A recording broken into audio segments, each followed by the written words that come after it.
Hai semuanya, Assalamualaikum warahmatullahi wabarakatuh. Ketemu lagi sama aku Hanifa. Apa kabar guys? Semoga kalian selalu sehat, semangat, dan baik-baik aja kayak biasa ya. Untuk kalian yang baru pertama kali nonton, selamat datang. Jangan lupa di like ya video ini dan subscribe channel aku juga. Nah, hari ini aku mau bahas kisah dari seorang wanita yang sangat luar biasa. Dia berasal dari negara yang disebut-sebut nggak begitu memikirkan hak-hak wanita. Dan apa yang terjadi dengan wanita satu ini lumayan menggemparkan dunia guys. Dengan keberaniannya yang luar biasa mengagumkan, dia berusaha memperjuangkan haknya. Tapi sayang dia malah mengalami hal yang sangat tragis dan kejam. Nah, kira-kira gimana ya ceritanya? Apa yang terjadi sama dia? Dan apakah perjuangannya dia ini jadi sia-sia atau ada hasilnya guys? Langsung aja yuk kita bahas.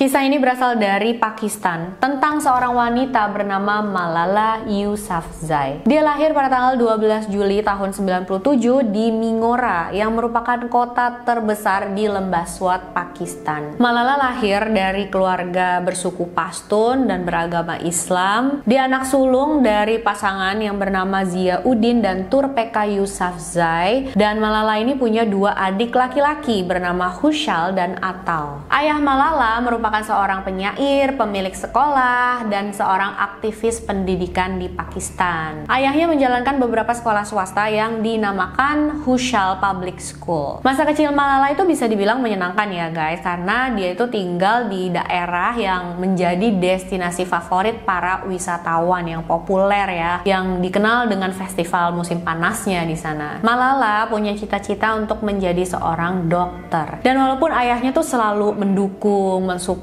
Malala, tapi sebenarnya ayahnya tuh kayak lebih pengen Malala menjadi seorang politisi. Sayangnya ya teman-teman, kehidupan tenang mereka harus berubah pada saat Malala berumur 10 tahun. Saat itu Taliban yang dikenal sebagai kelompok Islam garis keras mulai mengendalikan Lembah Swat dan jadi dominan dalam bidang politik juga sosial di sana. Taliban melarang perempuan untuk bersekolah, juga melarang perempuan berkegiatan budaya seperti menari, bahkan nonton TV aja tuh nggak diperbolehkan teman-teman. Dan Malala menjadi satu orang yang memang sangat-sangat menentang larangan tersebut. Di umur 10-13 tahun, masih kecil banget ya teman-teman, tapi Malala tuh sudah aktif dalam berbagai unjuk rasa, demo yang menentang larangan tersebut. Ternyata usut punya usut, keberanian Malala itu bisa naik banget ya, karena memang bimbingan dari ayahnya. Malala mulai berbicara di publik tentang memperjuangkan haknya, hak pendidikannya. Itu dimulai di tahun 2008, yang berarti saat itu dia baru berumur 11 tahun loh guys. Malala bilang, berani-beraninya Taliban merampas hak saya atas pendidikan. Ini merupakan ucapan pertamanya di depan TV dan radio. Wah. Di tahun yang sama, serangan bom bunuh diri menyebar,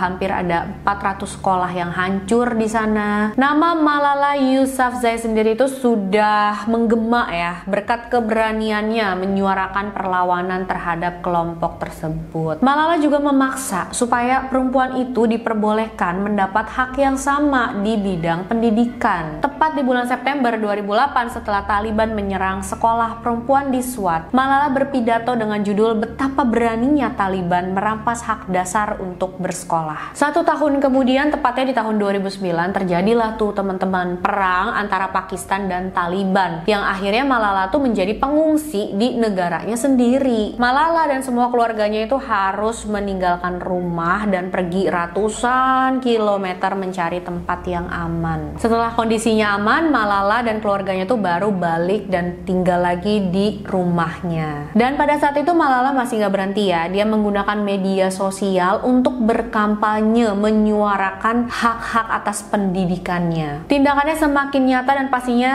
Malala juga ayahnya semakin terkenal di seantero Pakistan. Sampai akhirnya pada tanggal 9 Oktober 2012, Malala saat itu berumur 15 tahun, dia harus mengalami hal yang luar biasa tragis. Hari itu Malala dan teman-temannya pulang sekolah seperti biasa, mereka semua naik bis, tapi ternyata ada 2 orang Taliban bersenjata yang juga masuk ke dalam bus tersebut, dan mereka langsung nanya dengan kenceng, mana Malala? Mana yang namanya Malala gitu. Dan pastinya teman-teman Malala saat itu semuanya menoleh ke arah Malala ya guys, karena ya mereka masih anak-anak remaja yang nggak tahu apa yang sebenarnya terjadi saat itu. Mereka ketakutan aja gitu ya ngeliat 2 orang bawa senjata besar-besar masuk ke dalam bus, dan ya seperti yang udah kalian duga mungkin ya. Dan 2 orang Taliban tersebut melontarkan pelurunya ke Malala. Pelurunya itu mengenai wajah sebelah kiri Malala. Setelah melakukan itu, kedua orang bersenjata tadi langsung pergi begitu aja. Malala nggak sadarkan diri dan dia cepet-cepet dibawa ke rumah sakit yang ada di sana. Bagusnya Malala itu dibawa ke rumah sakit pakai helikopter dan ditaruh di rumah sakit kayak militer gitu ya teman-teman. Dan di sana ada seorang dokter yang berasal dari Inggris. Dia kebetulan dokter anak dan dia bisa menangani Malala. Menurut dokter tersebut, Malala saat itu kondisinya bisa dibilang kritis karena dia mengalami infeksi. Darahnya membeku. Beberapa organ di dalam tubuhnya juga sudah tidak bisa berfungsi dengan baik. Dokter tersebut menyarankan kalau Malala dibawa ke rumah sakit yang ada di Inggris yang lebih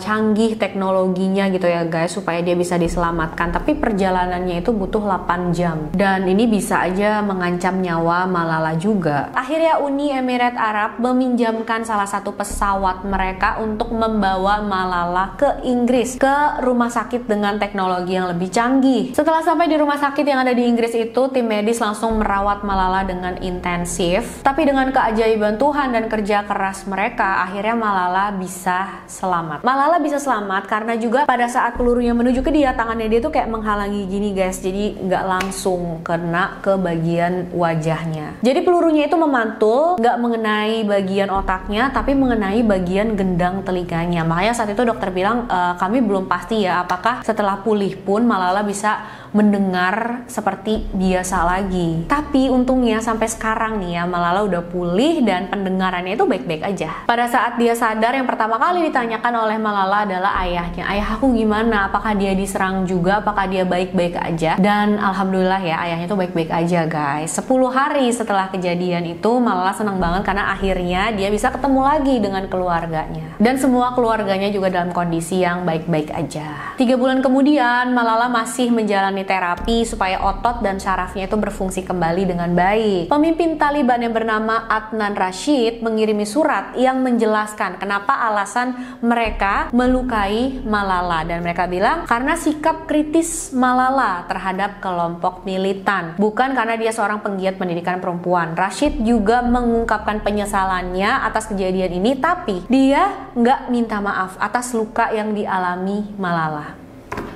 Wow. Rashid juga menyarankan kalau Malala kembali lagi ke Pakistan dan menjalankan pendidikannya di madrasah bagian perempuan. Menurut aku ya, apapun alasannya, tapi main tembak orang sembarangan aja itu gak bisa dibenarkan ya guys. Mungkin kalian penasaran, apakah orang yang melakukan itu kepada Malala atau orang yang menyuruh melakukan itu kepada Malala ditangkap, diadili atau gimana? Sejauh yang aku dapat sih infonya nggak ada ya guys, cuma ya mungkin aku nggak dapet infonya aja. Pada tanggal 12 Juli 2013 bertepatan dengan ulang tahun Malala yang ke-16, Taliban mengeluarkan fatwa yang intinya mereka itu merasa hal yang mereka lakukan kepada Malala adalah sesuatu yang benar. Entah dari mananya aku juga nggak ngerti ya guys. Karena semua hal ini sejak hari kejadian, Malala itu dipandang dan dilindungi oleh banyak aktivis-aktivis dunia dari berbagai negara dalam semua bidang, mulai dari perlindungan anak, pendidikan, dan masih banyak lagi. Dan walaupun sudah sampai dilukai sama kelompok Taliban, tapi Malala nggak gentar guys. Malala tetap berusaha memperjuangkan hak-hak asasi wanita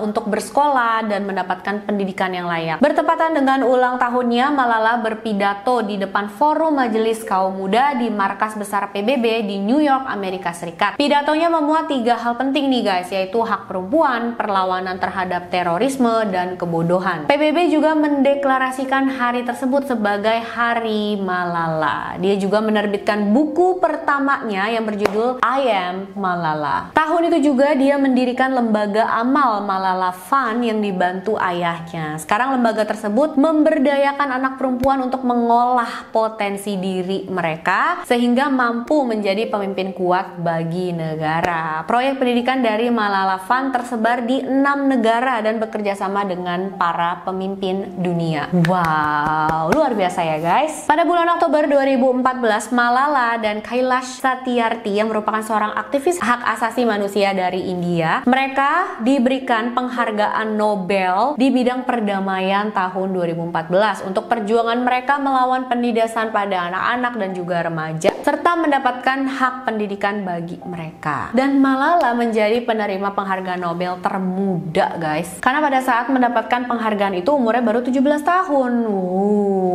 Luar biasa ya. Dan akhirnya pada bulan Oktober itu juga Malala menempuh pendidikan di Inggris. Itu pertama kalinya dia masuk sekolah setelah kejadian tragis tadi ya guys. Dia itu bersekolah di sekolah swasta khusus perempuan yang ada di Birmingham, Inggris. Malala juga tinggal di daerah sana dan Malala bilang, "Aku senang bahwa hari ini aku memenuhi impian untuk kembali ke sekolah." Malala juga bilang dia pengen banget semua gadis di dunia punya kesempatan dasar itu. Malala bilang sih dia kangen banget sama teman-teman dan gurunya di Pakistan, tapi dia juga gak sabar untuk berkenalan dengan teman-teman barunya di sekolah barunya yang ada di Birmingham, Inggris itu. Menurut Malala, penghargaan yang dia terima itu bukan untuk dirinya sendiri, tapi untuk kita katanya. Anak-anak yang terlupakan karena ingin menempuh pendidikan, anak-anak yang ketakutan dan menginginkan perdamaian. Pada tanggal 29 Maret 2018, untuk pertama kalinya Malala balik lagi ke Pakistan, dan pada saat balik ke Pakistan itu dia bertemu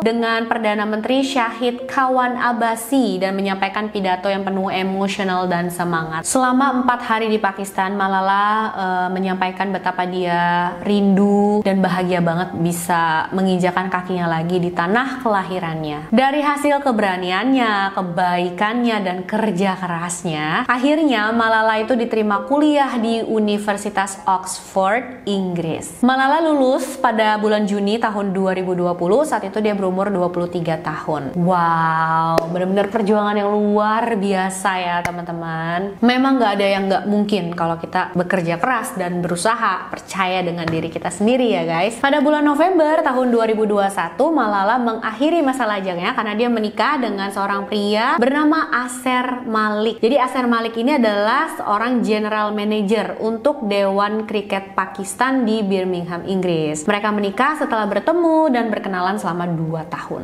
Kisah yang benar-benar luar biasa hebat ya teman-teman. Aku pas denger ini kayak ngerasa harus menceritakan aja gitu sama kalian, karena ia sangat menginspirasi. Dia nggak pantang menyerah, bukan cuma ngomong doang, tapi benar-benar melakukan sesuatu untuk memperjuangkan haknya dan hak-hak wanita yang ada di negaranya. Pokoknya semangat terus deh ya buat seluruh wanita yang lagi nonton sekarang ini. Semangat terus ya teman-teman, jangan pernah takut untuk memperjuangkan hak-hak kita. Oke guys, oke itu dia guys cerita kita kali ini. Apa pendapat kalian? Aku pengen banget denger ya. Makasih udah nonton videonya sampai akhir. Jangan lupa like, subscribe, dan share video ini sebanyak-banyaknya. Untuk kalian yang mau request juga boleh, silahkan kirim DM ke Instagram aku, HanifaStory92.